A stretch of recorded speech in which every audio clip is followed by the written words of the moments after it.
नमस्कार। बिहार के 4 सीटों पर उपचुनाव संपन्न हो गए हैं। उम्मीदवारों के जो भाग्य का फैसला है वो ईवीएम मशीन में बंद हो चुका है कि ये आगामी विधानसभा चुनाव का सेमीफाइनल के तौर पर देखा जा रहा है। हालांकि मेरा मानना है कि ये जो 4 सीटें जहां पे उपचुनाव संपन्न हुए, जिनमें बेलागंज, इमामगंज, तरारी और रामगढ़ की सीटें थी, वहां पे 4 राजनीतिक परिवार अपने विरासत को बचाने में लगे हुए थे। इसके साथ ही साथ बिहार की राजनीति में एक नया प्रयोग किया गया है। ये प्रयोग भी आगामी विधानसभा चुनाव को देखकर किया गया है। अगर इस उपचुनाव में ये प्रयोग सफल हुए तो फिर आप तय मानिए कि आने वाले विधानसभा चुनाव में इसी तर्ज पर आपको राजनीतिक बिसात देखने को मिलेगी। चारों सीटों पर मुकाबला कांटे का था। हालांकि आपको ये बता दें कि ये 4 सीटों के नतीजे ना तो बिहार में सरकार के सेहत पर कोई असर डालने वाला है, ना ही किसी पार्टी के सेहत पर कोई असर पड़ेगा। बेलागंज विधानसभा क्षेत्र, जहां पर राष्ट्रीय जनता दल पिछले 35 साल से काबिज है, खास करके सुरेंद्र प्रसाद यादव, माननीय सांसद बनने के कारण इस बार उपचुनाव में उनके बेटे विश्वनाथ यादव चुनावी मैदान में थे। उनके सामने जदयू की मनोरमा देवी और जनसुराज पार्टी के मोहम्मद अमजद थे। अगर आप बेलागंज के समीकरण को जानते हैं तो यहां पर एक बड़ा तबका जो है वो मुस्लिम समाज के मतदाता हैं, यादव समाज के मतदाता हैं। इसके साथ ही साथ कुशवाहा समाज से आने वाले मतदाताओं की अहम भूमिका होती है। मेन जो राजनीतिक प्रयोग था वो बेलागंज में था। बेलागंज में चौतरफा लड़ाई था और लड़ाई सिर्फ एक बात की थी कि वो जो 35 साल का किला है उसको किसी भी तरीके से ढा दिया जाए। राष्ट्रीय जनता दल का जो कोर वोटर्स है, जिसको माई समीकरण बोला जाता है, मुस्लिम और यादव, उस मुस्लिम और यादव वोटों में सेंधमारी की पूरी कोशिश की गई है। कुछ हद तक सफल भी रही। मनोरमा देवी यादव समाज से आती है। जदयू ने यहां से यादव समाज से प्रत्याशी देकर ये राजनीतिक प्रयोग करना चाहा कि लालू यादव को छोड़कर यादव मनोरमा देवी की तरफ आते हैं कि नहीं। वहीं बात करें जनसुराज पार्टी के प्रशांत किशोर ने यह प्रयोग किया कि मुस्लिम को टिकट देकर क्या एमवाई समीकरण का एम को लालू यादव से अलग किया जा सकता है। ये नए प्रयोग इस उपचुनाव में देखने को मिले हैं। हालांकि जो पैटर्न देखने को मिला है, जो नतीजे सामने आ रहे हैं, उसके आधार पर बेलागंज में बहुत हद तक किला को बचा लिया गया है। हालांकि इसकी संभावना है कि कांटे की टक्कर में जीत हार का अंतर कम हो सकता है, लेकिन यह किला बचता हुआ नजर आ रहा है। मुस्लिम समाज से आने वाले मतदाताओं में बिखराव देखने को मिला है, लेकिन वो बिखराव उतना ज्यादा नहीं है कि राष्ट्रीय जनता दल को यहां से हार मिले। वहीं बात करें इमामगंज विधानसभा क्षेत्र की, यहां पे विरासत थी पूर्व मुख्यमंत्री जीतन राम मांझी, जो कि फिलहाल केंद्रीय मंत्री हैं मोदी सरकार में। उनका विरासत है और उनकी बहू इस विरासत को बचाने के लिए चुनावी मैदान में थी। मुकाबला यहां पे भी त्रिकोणीय था। एक तरफ दीपा मांझी, दूसरे तरफ राष्ट्रीय जनता दल के रोशन मांझी।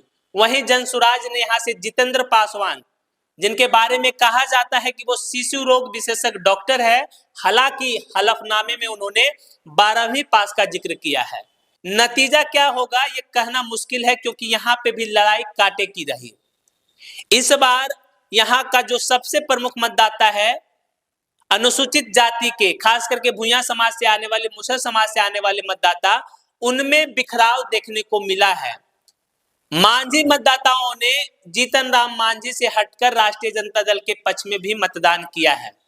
वहीं बात करें पासवान मतदाताओं की, तो उनका झुकाव जितेंद्र पासवान की तरफ देखने को मिला है। करीब करीब यह है कि कम वोटों के अंतर से हो सकता है इमामगंज की सीट जीतन राम मांझी की बहू जीतने में सफल रहे, या अगर जितेंद्र पासवान ने वोटों में ज्यादा बिखराव किया तो इसका असर यह है कि राष्ट्रीय जनता दल के रोशन मांझी यहां से चुनाव जीत रहे हैं। तरारी विधानसभा क्षेत्र में भी विरासत बचाने की लड़ाई थी।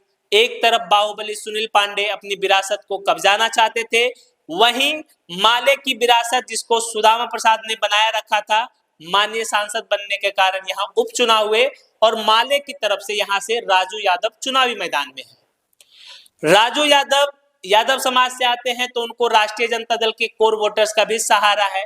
लेकिन यहाँ पर एक पेंच देखने को मिला है कि माले जब सुदामा प्रसाद को यहाँ से उम्मीदवार बनाया था तो उनके समाज, वैश्य समाज के मतदाता उनके तरफ गए थे, लेकिन इस बार देखने को मिल रहा है कि वैश्य समाज के मतदाताओं में कुछ बिखरा हुआ और वो भारतीय जनता पार्टी के पक्ष में दिखाई दे रहे हैं। वहीं सुनील पांडे का एक अपना वोट बैंक है। हालांकि सवर्ण समाज में कुछ वोटरों में इस बात की नाराजगी भी रही कि सुनील पांडे का नाम ब्रह्मेश्वर मुखिया हत्याकांड में प्रमुखता से लिया जाता है, जिनका नुकसान उनको देखने को मिल रहा है। वहीं बात करें जनसुराज पार्टी के किरण सिंह, तो उनका ज्यादा असर यहाँ पर देखने को नहीं मिला और यहाँ की लड़ाई आमने सामने की रही। एक तरफ माले के राजू यादव और दूसरी तरफ सुनील पांडे के बेटे।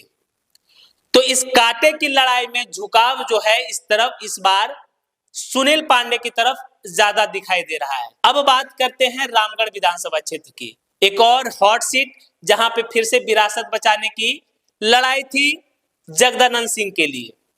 इस सीट से राष्ट्रीय जनता दल के जगदानंद सिंह बहुत बार प्रतिनिधित्व किए, उनके बाद उनके बेटे ने प्रतिनिधित्व किया, लेकिन यहाँ का जो मुकाबला था वो चतुष्कोणीय हो गया और इस बार इस चुनाव में कौन जीतेगा ये कह पाना किसी के लिए भी आसान नहीं है।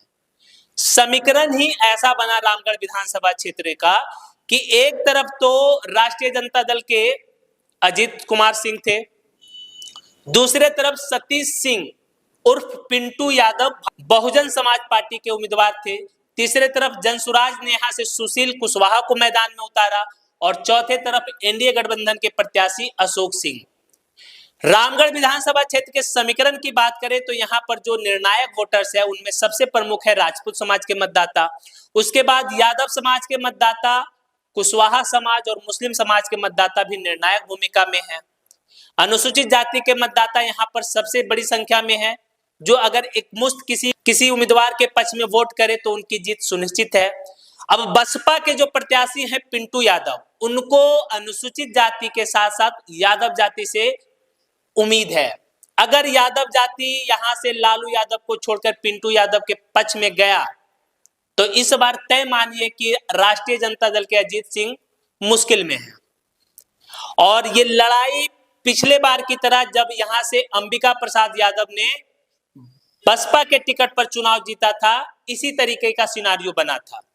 वहीं बात करें भारतीय जनता पार्टी के लिए तो उनके लिए भी मुश्किल ये है कि जनसुराज के सुशील कुशवाहा ने अगर अपने जातिगत वोट को भी प्राप्त कर लिया तो फिर भारतीय जनता पार्टी के लिए भी मुश्किल होगा, क्योंकि कुशवाहा समाज हमेशा से एनडीए को वोट करता आया है। तो ऐसे में राजपूत समाज के जो वोटर्स हैं वो दोनों तरफ कितना बटे हैं इस बात पर जीत हार तय होगा। अगर राजपूत समाज के अधिकतर वोटर्स अजीत सिंह को वोट किए तो इसका मतलब अजीत सिंह लड़ाई में है, और अगर अशोक सिंह के पक्ष में रहे तो इसका मतलब अशोक सिंह यहां से चुनाव जीत रहे हैं। लेकिन अगर मिला जुला असर रहा और लड़ाई इसी तरीके से चतुष्कोणीय बना रहा तो फिर से यहां से एक कमाल का रिजल्ट आ सकता है और बहुजन समाज पार्टी के पिंटू यादव यहां से चुनाव जीत सकते हैं। तो ये चारों सीट विरासत की और नए नए प्रयोग की। बाकी आपको क्या लगता है अपनी प्रतिक्रिया कमेंट बॉक्स में जरूर दें।